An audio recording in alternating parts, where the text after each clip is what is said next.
सदासीत् तदानीम्नासिद्रजो no Vyoma परो यत् किमावरीवः कुह तस्य शर्मन्नम्भः किमासीत् गहनं गभीरं सृष्टि से पहले सत नहीं था, असत भी नहीं, अंतरिक्ष भी नहीं, आकाश भी नहीं था, छिपा था क्या, कहाँ, किसने ढका था, उस पल तो अगम अतल जल भी कहाँ था।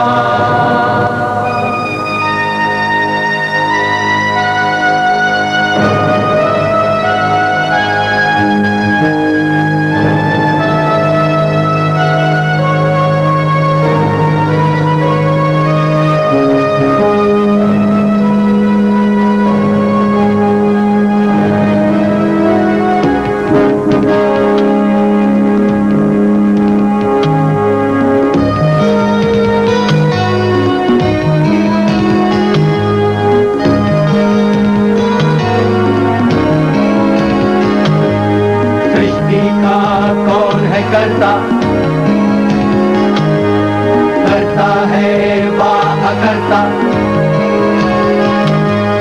ऊंचे आकाश में रहता, सदा अध्यक्ष बना रहता, वही सचमुच में जानता या नहीं भी जानता है, किसी को नहीं पता, नहीं पता, नहीं है पता, नहीं है पता।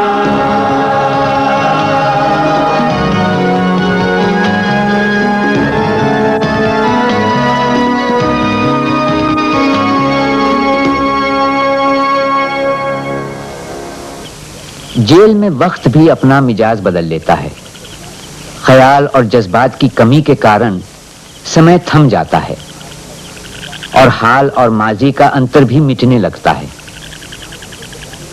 माजी को जगाने के लिए हमें बीते कल को आज की जीती जागती जिंदगी की उन कड़ियों से जोड़ना पड़ता है जिनमें संघर्ष और मसाइल मौजूद हैं।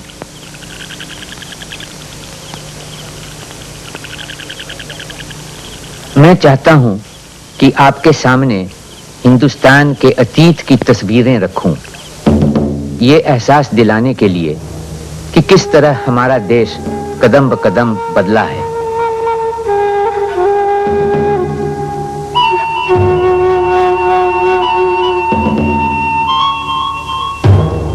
कैसे इतिहास की नदी युग बदलती हुई सदा बहती चली आई है और भंवर और मझधार के बावजूद एक अनजान समंदर की तरफ लपकती हुई बढ़ रही है।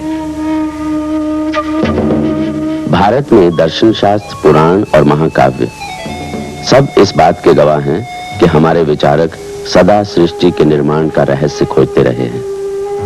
दुनिया का मूल पदार्थ आदि जल माना जाता है।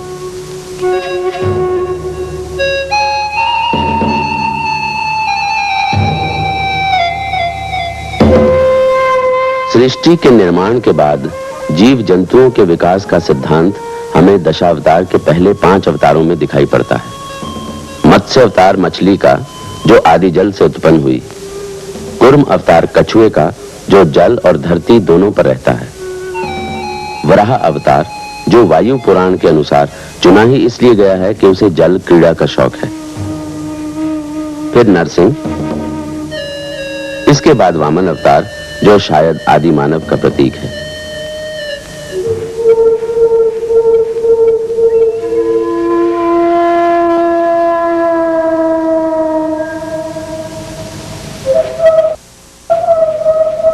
उस समय के लोग घर या भवनों में नहीं, गुफाओं में रहते थे।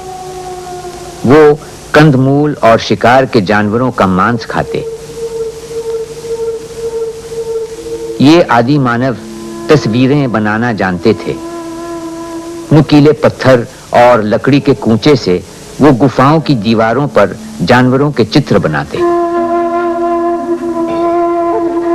जंगली जानवरों के प्रति आदि मानव को भय और श्रद्धा दोनों रहे होंगे और शुरू में इनकी आराधना भी होती होगी।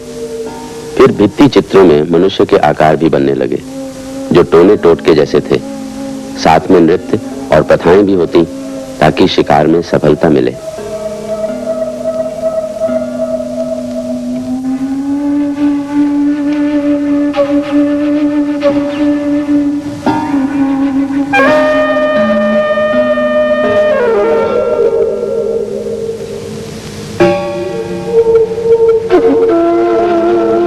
सभ्यता की ओर इंसान का पहला कदम रहा झुंड या टुकड़ी बनाकर शिकार करना और साथ मिलकर बांटना। हर इंसान को पहले झुंड के बारे में सोचना होता था, फिर खुद के बारे में। झुंड या कबीला किसी खतरे में पड़ता तो हर एक को एकजुट होकर लड़ना होता। कोई शख्स झुंड के कामों में पीछे रहता तो उसे खदेड़ कर बाहर कर दिया जाता।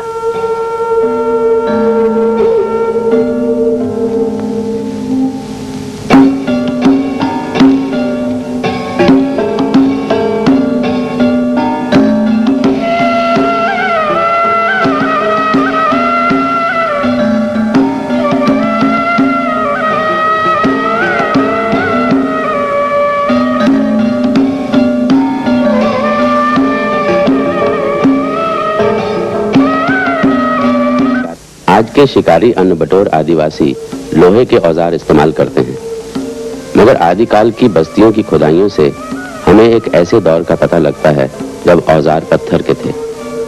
कुरचने, काटने, चीरने के पत्थर, तीरों के फल, कुल्हाड़ी और चाकू जैसे पत्थर, इनमें से कई औजारों पर लकड़ी बांधकर इस्तेमाल में लाया जाता होगा, जैसे तीर के फल।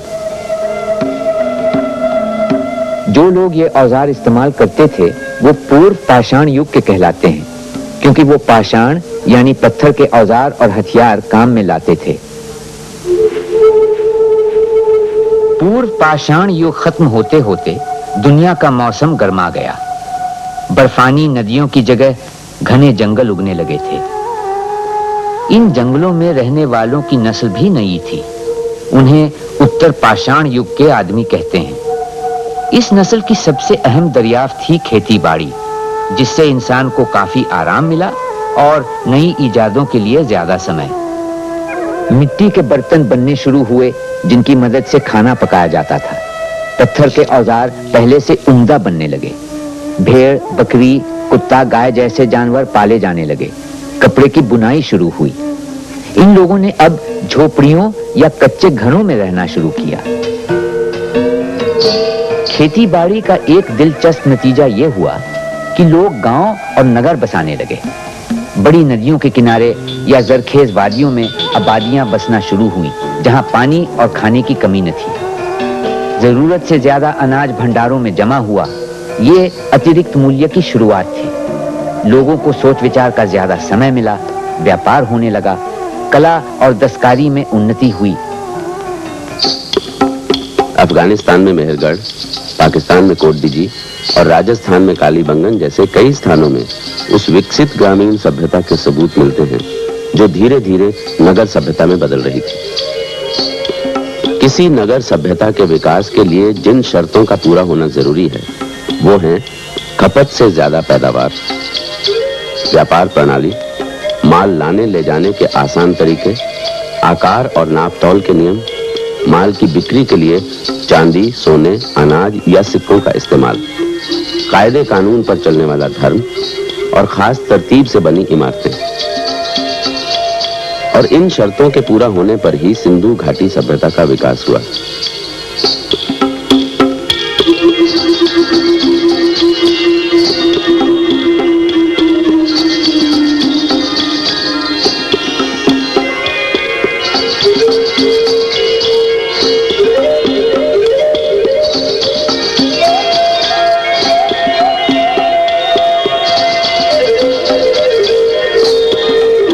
ये पुरानी भारतीय संस्कृति आज के भारत की तहजीब का आधार है। कितनी दिलचस्प और अनहोनी बात है कि इतिहास की शुरुआत से आज तक भारतीय संस्कृति और जीवन का अटूट सिलसिला कायम है।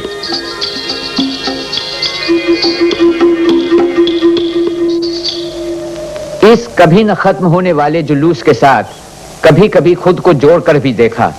जिसके कि आखिरी सिरे पर मैं खुद जद्दोजहद कर रहा हूं, फिर अपने आप को इससे काट लेता हूं और ऐसे देखने की कोशिश करता हूं जैसे पहाड़ की चोटी से नीचे खाई को देखते हैं।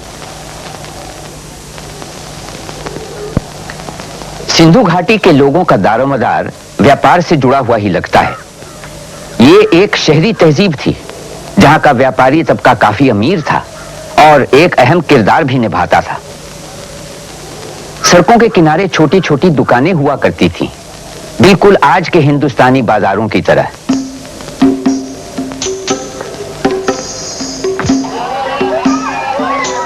सिंधु घाटी तहजीब, जिसे हड़प्पा संस्कृति के नाम से भी जाना जाता है, अपने सुनहरे दौर में 2500 से 1900 ईसा पूर्व तक बलूचिस्तान की पहाड़ियों से लेकर सिंधु नदी के मैदानों तक और कच्छ काठियावाड़ से लेकर घग्गर यमुना घाटी तक फैली हुई थी।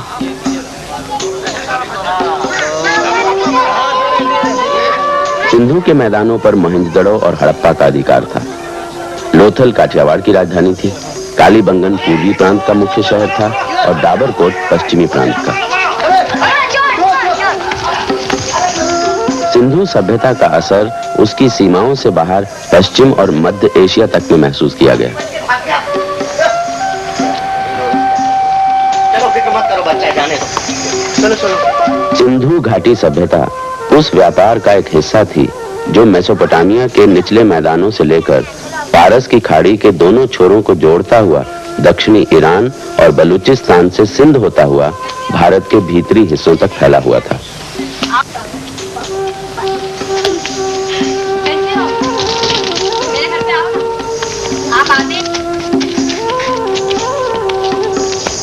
इस सभ्यता का प्रमुख जलमार्ग सिंधु और उसकी सहायक नदियां ही थीं। नदी और समुद्री जलमार्ग पर होने वाले व्यापार के अन्य महत्वपूर्ण गवाह हैं लोथल में स्थित गोदी और द्वारका में मिले पत्थर के लंगर और प्राचीन घाट।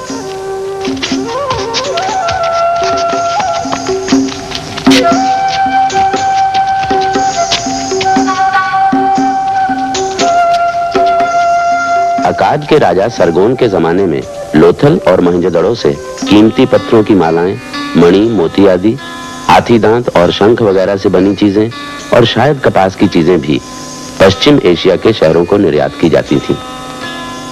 उस वक्त की मिट्टी की मोहरों और शिलालेखों के हिसाब से आज का मकरान तट मगन और भारत का पश्चिमी तट मेलुहा कहलाते थे। भारत से पाल वाली नावें अकाद की खाड़ी तक चलती थी।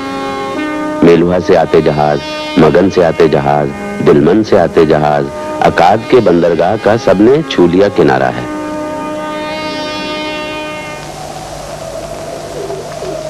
इस तरह पता चलता है कि सिंधु घाटी सभ्यता के लोग अपने दौर की मुख्तलिफ तहजीबों से सुमेरिया, ईरान और मिस्र से आपसी व्यापार में जुड़े थे।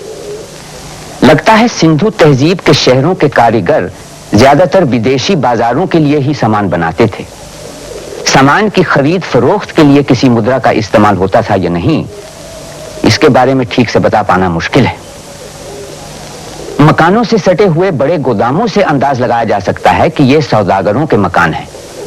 तादाद और मकान की बनावट से पता चलता है कि उस दौर का सौदागर तबका कितना ताकतवर और खुशहाल रहा होगा। इनके खंडहरों में सोने चांदी के जेवरात, कीमती पत्थर, पिटे हुए तांबे के बर्तन, धातु के औजार और हथियार मिले हैं। मोहनजोदड़ो और हड़प्पा के नगरों में अंतरराष्ट्रीय व्यापार की मंडियां थीं, जहां जगह जगह से आया माल साफ होकर छंटकर बांधा जाता था और फिर आगे भेजा जाता था। इन्हीं दोनों केंद्रों से कारवां दूर दक्षिण में कर्नाटक तक धातु और कच्चे माल की खोज में जाते थे। वहीं दूसरी ओर सीमा पार कर अफगानिस्तान, ईरान और मध्य एशिया तक जाते थे। जैसे आजकल की मंडियों में माल को बांधकर बाहर भेजा जाता है और पहचान के लिए उस पर निशान लगाए जाते हैं, सिंधु सभ्यता की मोहरें भी शायद ऐसे ही इस्तेमाल होती होंगी। मोहरों पर बने ज्यादातर प्रतीक पशुओं के हैं। वजन ठीक है? हाँ, मैंने खुद परख कर देखा है। ले जल्दी ला, यहाँ ऊपर देश के ऊपर। हाँ, जल्दी जल्दी हाथ चलाओ, जाओ। हाँ? और माणिकों के बक्से कब तक पहुंचेंगे? वो भी रात से पहले पहुंच जाएंगे। क्यों, जल्दी किस बात की है? जहाज का सरदार कहता है कि उसका निकलना आजकल में होने वाला है। वो यहाँ आ रहा है सामान देखने। हाँ, संभाल के। हाँ,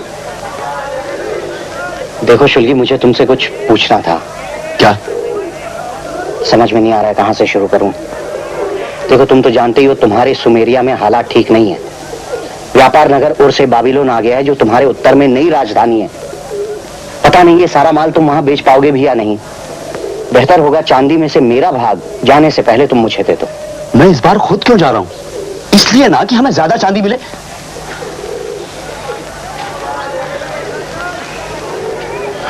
ठीक है, अगली बरसात तक तेरी चांदी भिजवा दूंगा। क्या पता उस समय तक मैं यहाँ रहूंगा भी कि नहीं। देखो, तुम्हारी ओर हमारे माल की मांग नहीं रही, इसीलिए गांव से सामान आना भी कम हो गया है। ऊपर से अब ये बाहर वाले भी हमारे यहाँ घुसने लगे हैं। देखो द्राहा, उनको शायद तुम जैसे व्यापारी दे रहे हो। पता नहीं क्या क्या लेन देन करते हो उनके साथ। अब ये बातें तुम ना करो तो अच्छा है। मैं नहीं चाहता कि नगर में लोग इसकी चर्चा करने लगे। और मैं तो तुमसे चांदी उधार मांगने वाला था। क्यों? ऐसे ही अपने निजी कारण है। मैं कहां से लाऊं उधार? कुछ हो? वो देखो, सरदार आ गए। ये मेरे साझीदार हैं द्राहा। देवदार के लट्ठे लद गए? हाँ, सब सामान लग चुका है, बस आपका सामान बाकी है। सुना है बाहर के लोग नगर में उधम मचाने लगे। बस सब यही कह रहे हैं। अगर उन्होंने शहर पे कब्जा कर लिया तो आपका क्या होगा? कहाँ जाएंगे? वापस गांव चले जाएंगे और क्या। मेरी पत्नी के कुछ रिश्तेदार रहते हैं वहां, वही जो देवदार का व्यापार करते हैं। लेकिन गांव भी तो बर्बाद हो सकते हैं। और वहां रखा ही क्या है? वहीं से सब कुछ तो नगर में आता है। गांव और खेत नष्ट करके वो लोग खो देंगे क्या? खेती बाड़ी तक तो ढंग से आती नहीं उन्हें। गांव जिंदा रहेंगे, इसमें कोई शक नहीं है। मालिक, चुंगी निरीक्षक आ गए हैं, आपको बुलवा भेजा है। क्यों? चुंगी तो हमने चुका दी है। सारा नहीं हो पाया। मैं सोच रहा था कुछ भाग तुम दे दोगे। मैं क्यों देता? तुम हमेशा देते हो। आपस में हमने यही तय किया है। भाई, कहा ना मंदा चल रहा है। अगर मेरी चांदी में से कुछ भाग मुझे दे देते पेशगी तो मैं। नहीं, चांदी मुझे खुद दरकार है, मैं नहीं दे सकता। अच्छा चलो, पहले चुंगी निरीक्षक से बात तो कर लें। आओ।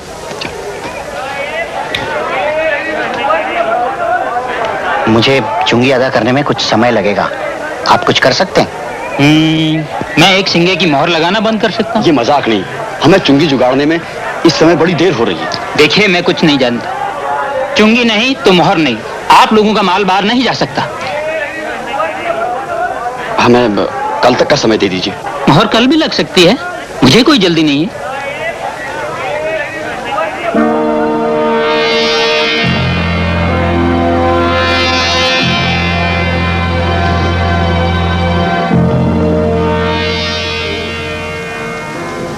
अब क्या होगा? देख लिया, कल तक मुझे चांदी चाहिए, नहीं तो तुम्हारा सामान बाहर नहीं जा सकता।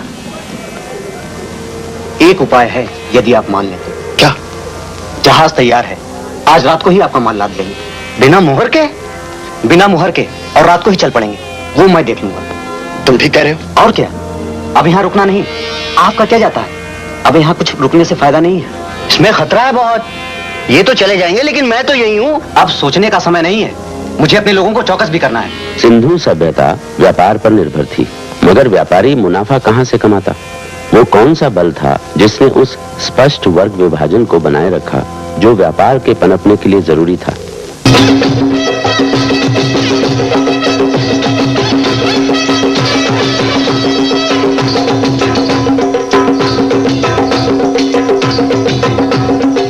आम जनता पर व्यवस्था के नियंत्रण का अंदाजा मंदिर और पुजारी वर्ग की शक्ति से लगाया जा सकता है। हालांकि उस वक्त की विशाल देव प्रतिमाएं तो नहीं मिलती, फिर भी हमारे यहाँ टीलों पर मेसोपोटामिया के जिगरात मंदिर जैसी इमारतें हैं। पुष्कर के पास रहने वाली देवी दासियों के साथ यात्रियों का सहवास देवी पूजा का एक संस्कार था, जो आज भी दक्षिण में देवदासी परंपरा के रूप में मौजूद है।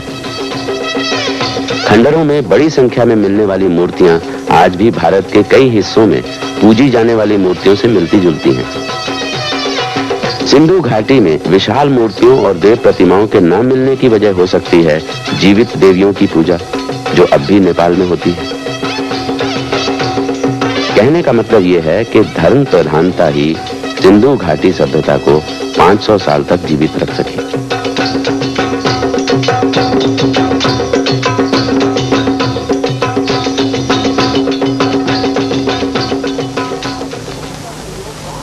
सिंधु घाटी सभ्यता के लोग आखिर कौन थे और आए कहां से, ये हम अब तक नहीं जानते। मुमकिन है कि ये देसी तहजीब ही थी और इसकी जड़ें और शाखें दक्षिण भारत में पाई जाती हैं। मंदिर, देवी पूजा और मूर्तियों की आराधना पुराने वैदिक धर्म में नहीं पाए जाते और संभव है कि ये सब अवैदिक जन प्रथाओं की देखा देखी बाद के हिंदू धर्म में अपनाए गए। आखिर क्या हुआ सिंधु घाटी तहजीब को, यह कैसे खत्म हो गई? कुछ लोग कहते हैं कि इस तहजीब का खात्मा किसी हादसे की वजह से हुआ या फिर आबो हवा का बदलाव जिसकी वजह से चारों ओर रेगिस्तान फैल गया। देखा जाए तो मौसम के बदलने का असर कुछ ही भागों पर हुआ होगा, जबकि यह तहजीब सिंधु से गंगा तक फैली थी। शायद इस सभ्यता के अंत का कारण इसके व्यापार का पतन होगा। एक और मत यह है कि लगभग 4000 साल पहले आर्यों के फैलाव की वजह से सिंधु सभ्यता धीरे धीरे नष्ट हो गई। आर्यों ने सिंधु वासियों द्वारा नदियों पर बनाए सारे बांध तोड़कर उनकी खेती का आधार ही मिटा दिया।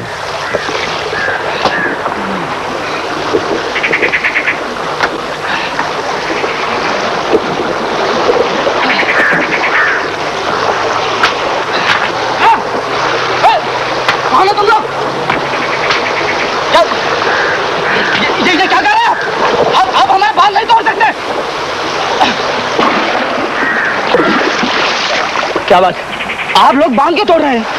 तुम लोगों ने सारा पानी यहाँ रोक रखा है और उधर हमारे मवेशी मरे जा रहे हैं। बिना हमारे मवेशी मरे जा रहे हैं तो हम क्या करें? इस पानी के बिना हमारी फसलें नष्ट हो जाएंगी। हम तुम्हारी फसलों के बारे में कुछ नहीं जानते। ये पानी हमारे मवेशियों के लिए ही जाएगा। आप नहीं तोड़ सकते।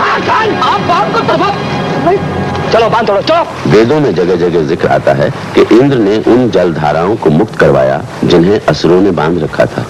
राक्षस ऊबड़ खाबड़ जमीन पर काले सर्प सा लेटा था। जब इंद्र ने अपने अंग भंग करने वाले शस्त्र से उस पर प्रहार किया, तब नदियों का प्रवाह रुक गया, धरती डोलने लगी, बड़ी बड़ी चट्टानें और पत्थर रथ के पहियों से लुढ़कने लगे और बंधी हुई समस्त जलधाराएं छूटकर दैत्य के लेटे हुए शरीर पर बहने लगी।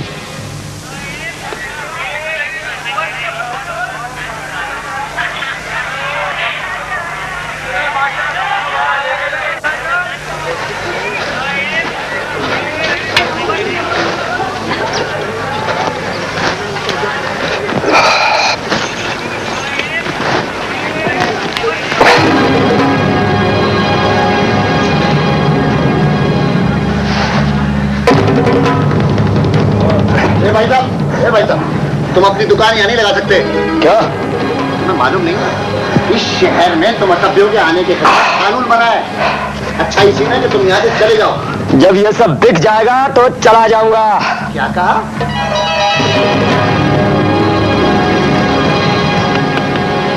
ये अपना सामान कहीं और जाकर बेचो, इससे पहले कि तुम्हें धक्के देकर यहाँ से भगा दिया जाए। तुम यहाँ से चले जाओ। कौन मुझे धक्का मारेगा? तू? अच्छा तो आजा, देखता हूँ कैसे मुझे धक्का मारकर भगाता है तू। अरे तू मुझे धमकी देता है? मैं तेरे को बोलता हूँ तू यहाँ से चला जा। हट हट, तुम अपना ये सारा सामान यहाँ नहीं बेच सकते। इस आदमी को शहर में आने किसने दिया? चल, ये तो मार डालूंगा सबको मैं। बुराई जी, आप इन्हें समझाइए। हाँ, तू इस नगर को छोड़कर चला जा।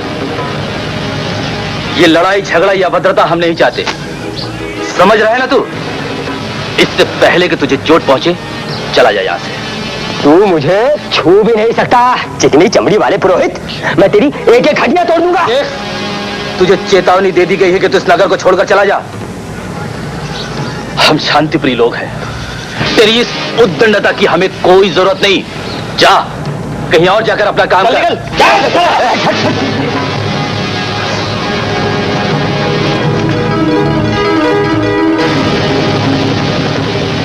चाहता हूं, परंतु याद रखना,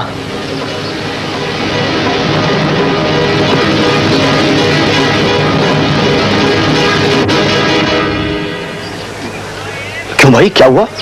उन नीच विदेशियों में से एक शहर में घुस आया था, अपना माल बेचने की कोशिश कर रहा था, हमें उसे भगाना पड़ा। कोई मारपीट तो नहीं हुई? अरे उन जानवरों से कौन मारपीट करेगा, हमारा उनसे कुछ लेना देना नहीं है। मगर तुम्हारे आदमी भी तो उनके पड़ाव में जाकर उनके साथ व्यापार करते हैं, तब क्या ये ठीक है? आप सुमेरिया के हैं ना? हाँ। तब आप हमारी समस्या को नहीं समझ सकते। आज शाम के उत्सव में कोई गड़बड़ी न हो। मुझे भी ऐसा ही लगता है।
तय किया? आ रही हो? कहाँ? मेरे साथ सुमेरिया। मगर क्यों? तुम जानते हो मैं नहीं आ सकती। पुजारी जी मुझे जाने की कभी अनुमति नहीं देंगे। मैं मंदिर के साथ जुड़ी हुई हूँ, मुझे शादी करने की आज्ञा नहीं है। मगर तुम्हें यहाँ शादी करने को कौन कहता? मगर तुम्हें यहाँ शादी करने को कौन कहता है? तुम मेरे साथ दिल मन चलो, हम वहाँ शादी कर लेंगे, कोई नहीं जान पाएगा। वो मुझे कभी अनुमति नहीं देंगे।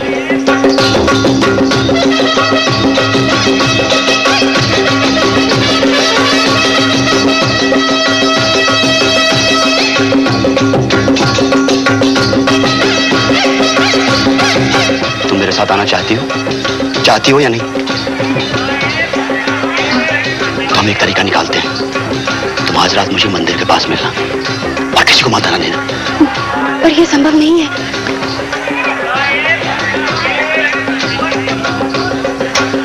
देखो, कोई उपाय सोचना, समझी? कह देना मेरी तबीयत ठीक नहीं है, मैं आऊंगा। अभी मैं चाहता हूँ, पुजारी जी मेरा इंतजार कर रहे हो।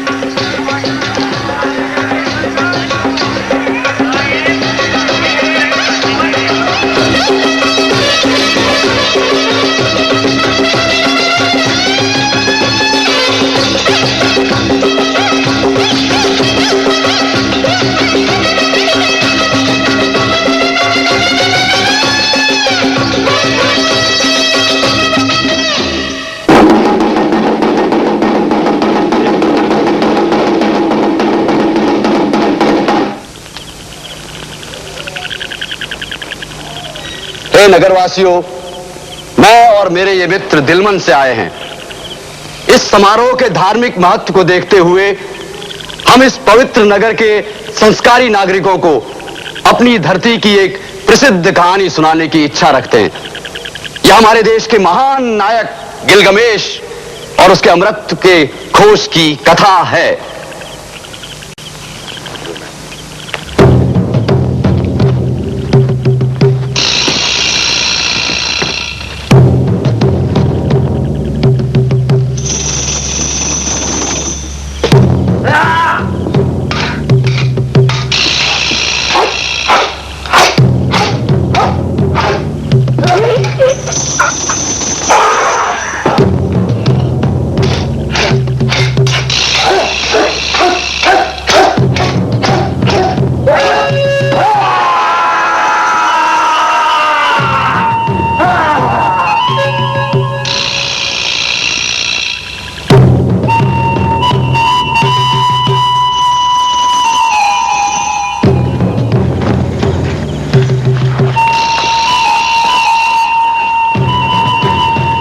ठीक तो हो ना?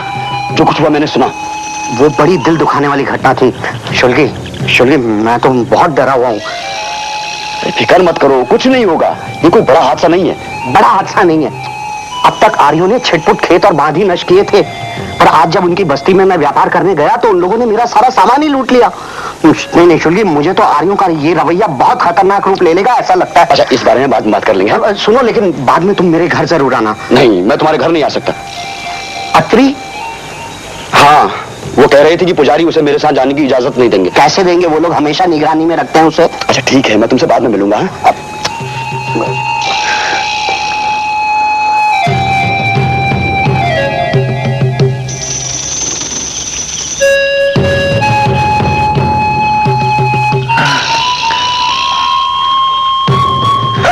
गमेश, आज मैंने एक भयानक सपना देखा।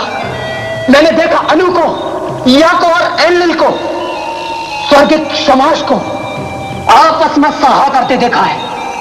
अनु को एनलिल से कहते सुना है, इन दोनों ने स्वर्ग वृषभ को नष्ट कर दिया, हुम बाबा को मार गिराया, इसीलिए इन दोनों में से किसी एक को मरना होगा।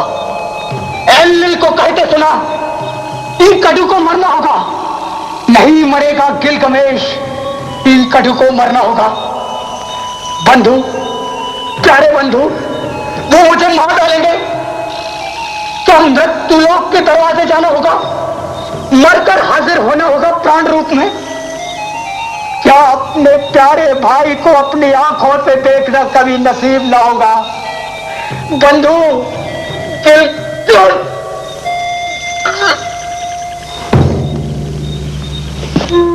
क्या हुआ? ये नींद कैसी आज तुम पर उतर आई है? क्या हुआ जो रात के अंधियार से तुम घिर गए हो? मैं बुलाता हूं मगर तुम मौन होकर के पड़े हो। इनकी दिशा होऊंगा मैं जब मरूंगा। फंस गया हूं किस मुसीबत में, घूमता मैं फिर रहा मरुभूमि में, मौत से डरकर खोजता हूं वो लोग जिसमें रहा करते अमर।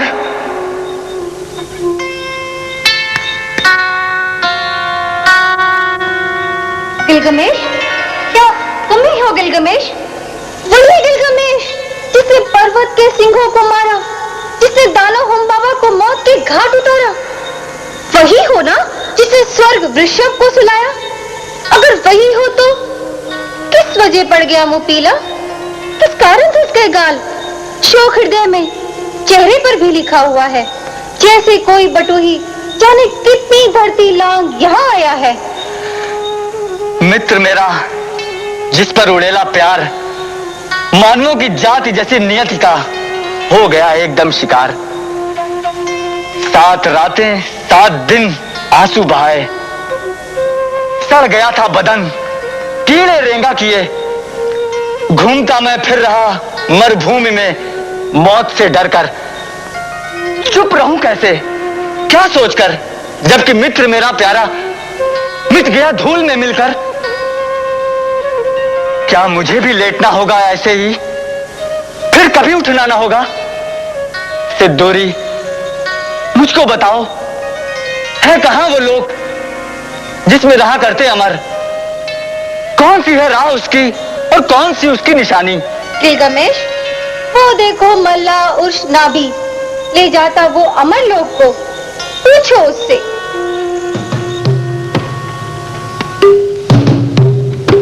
उर्श नाभी, कौन सी है राह जो अमर लोक जाती है? अगर वो सज्जनोचित, लांघ कर सागर पकड़ लूंगा, यदि नहीं तो मरुभूमि को मैं पार कर लूंगा। तैर कर, चलकर कहां तू जाएगा? जिंदगी जो ढूंढता है नहीं पाएगा। देवताओं ने मनुष्य को जब बनाया, मौत को उसके लिए था तब रचाया। हाथ में रखा उन्होंने जिंदगी को। गिलगमेश, उन्हें भी चाहिए कुछ पेट को। खुश रहो, हो रात चाहे दिन, मनाओ मौज तुम हर घड़ी चिन। गीत गाओ, झूम कर नाचो सभी कुछ भूलकर। वस्त्र पहनो नए कोरे, जगमगाते प्रीति कर। चल रहा उंगली पकड़कर उसकी तरफ भी ध्यान दो। वो तुम्हारा शिशु, तुम्हारा अंश, उसको मान दो। सहचरी पत्नी तुम्हारी, बाह का बंधन उसे दो। सिर टिका निश्चिंत हो ले, वक्ष का आधार दो।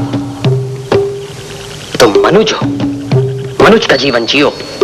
है यही कर्तव्य, इसको समझ कर देखिए।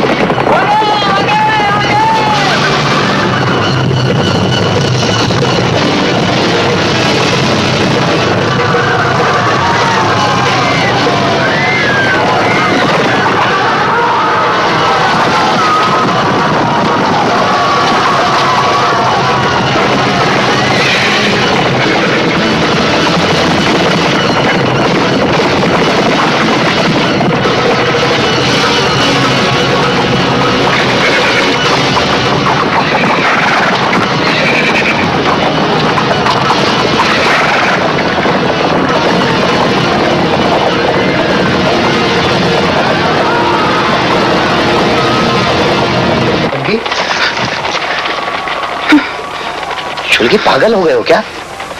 जानते हो ये तुमने क्या किया? मैं नहीं जानता मुझे क्या हो गया है। भगदड़ में मैंने मौका देखा और इसे भगा लाया। अब अत्री को तुम्हें अपने पास छिपा कर रखना है। तो ये अत्री है।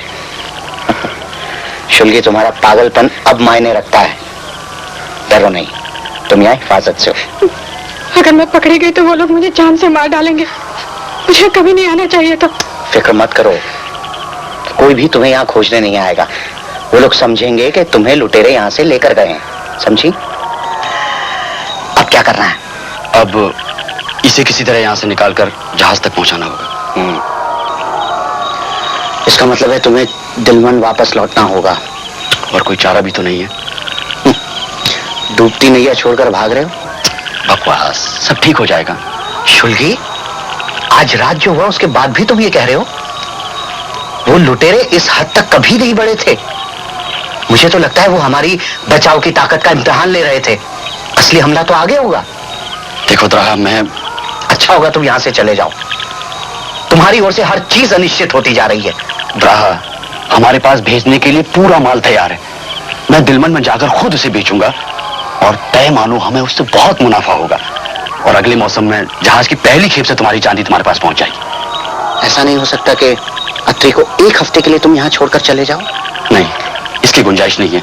हमें जल्द से जल्द जाना है, नहीं तो हम यहाँ पर फंस सकते हैं। अच्छा, उस सुमेरिया कप्तान के बारे में तुमने क्या सोचा है? तुम्हें लगता है इस बारे में वो तुम्हारी मदद करेगा? उसका जहाज भी निकलने के लिए तैयार है। अगर वो चाहे तो तुम दोनों को साथ में ले जा सकता है।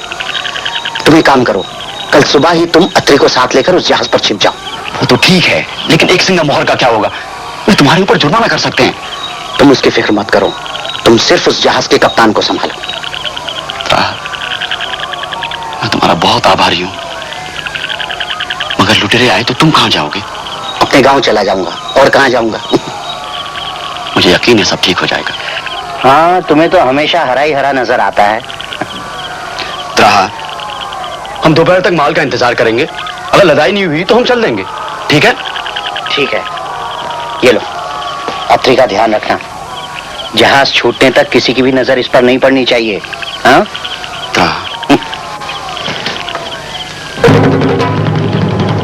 चलो जल्दी करो।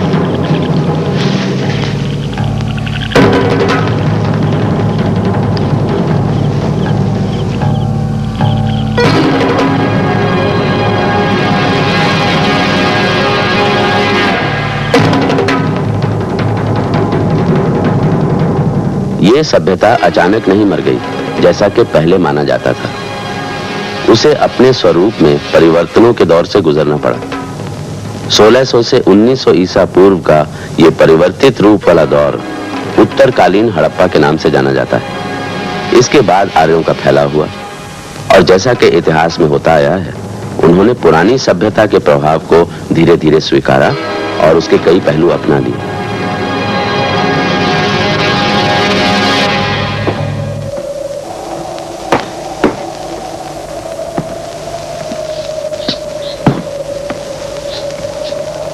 ये महज एक इत्तेफाक था कि मोहनजोदड़ो और हड़प्पा की खोज हो पाई। इसमें कोई शक नहीं कि हिंदुस्तान में पुराने शहर और प्राचीन आलार अभी तक जमींदोज हैं। इस सिंधु घाटी तहजीब और आज के हिंदुस्तान के बीच कई जगह सिलसिला टूट गया है। उन टूटी कड़ियों के बारे में हम बहुत कम जानते हैं, फिर भी एक मुसलसल रिश्ता बनता चला आ रहा है वक्त के साथ साथ लगातार, जो आज के हिंदुस्तान को 6-7 हजार साल पुराने माजी से जोड़ता है, जबकि सिंधु घाटी तहजीब का आगाज हुआ होगा। हमें वाकई हैरत होती है कि मोहनजोदड़ो और हड़प्पा में कितनी सारी चीजें हैं, जैसे वेशभूषा और दस्तकारी, जिनमें हमें आज की रिवायतों और रहन सहन की झलक मिलती है।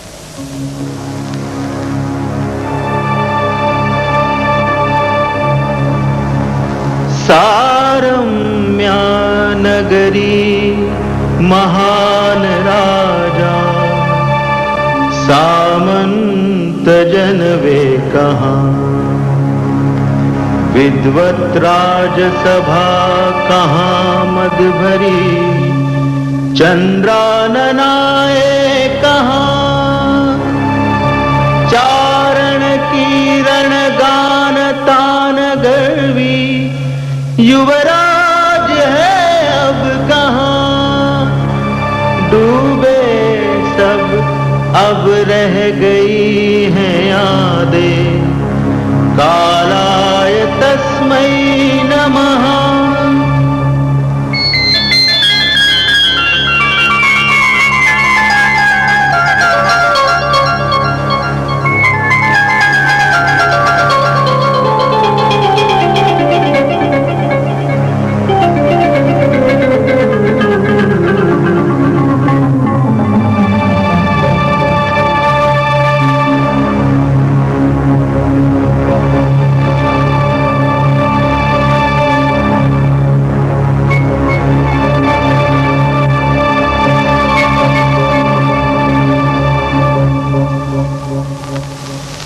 हिरण्यगर्भात् समवर्तताग्रे भूतस्य जातः पतिरेक आसीत् सदाधार पृथिवीं व्यामुते मां कस्मै देवाय हविषा विधेम। वह था हिरण्यगर्भ सृष्टि से पहले विद्यमान, वही तो सारे भूत जात का स्वामी महान, जो है अस्तित्वमान धरती आसमान धारण कर। ऐसे किस देवता की उपासना करें हम हवि देकर, जिसके बल पर तेजोमय है अंबर, पृथ्वी हरी भरी स्थापित सिर, स्वर्ग और सूरज भी स्थिर। ऐसे किस देवता की उपासना करें हम हवि देकर, गर्भ में अपने अग्नि धारण कर पैदा कर, व्यापा था जल इधर उधर नीचे ऊपर, जगा जो देवों का एकमेव प्राण बनकर। ऐसे किस देवता की उपासना करें हम हवि देकर। ओ सृष्टि निर्माता स्वर्ग रचयिता पूर्वज रक्षा कर।